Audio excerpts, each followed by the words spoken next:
Following a decision Monday night, transgender athletes at Norfolk Public Schools could be required to compete as their sex at birth, not their gender identity. It all relates to a proposed policy change which would restrict athletes to compete as their biological sex in sports from 6th through 12th grade.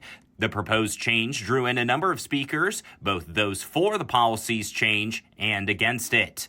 And guess what? We always had a female category and a male category.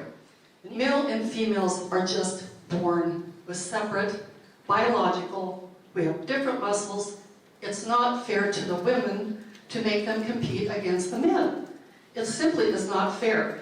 Those against the motion argued it was discrimination, saying it was unfair to force athletes to compete under a gender identity they did not align with. Among the opposition was former Norfolk Public School principal Derek Ippenson, who said the motion was unnecessary as the Nebraska Schools Activity Association already had an extensive system in place. The proposed policy change unnecessarily prohibits a student from even beginning this process. And it does so because a small group of patriots are more concerned with their feelings than the health and well-being of Norfolk students. For the Norfolk Board of Education to go further than the NSAA is specifically an action of targeting Panther students.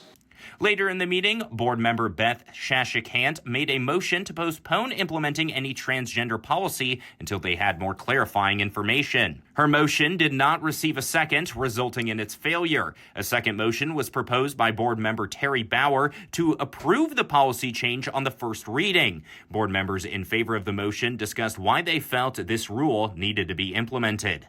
My heart goes out to every child. Anybody knows that.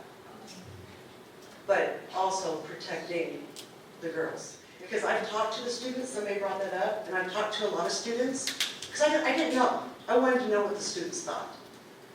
Because that's who we need to listen to, is the students. How do you feel? Students don't want that. I've talked to both sides. But I do think that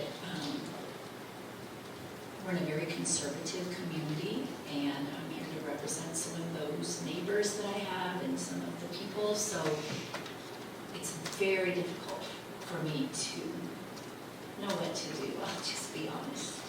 This motion passed in a 5-1 vote on first reading. This isn't set in stone yet, as the motion must also be approved on second reading at a later meeting. The Board of Education says there are no transgender students currently participating in any sports at Norfolk Public Schools.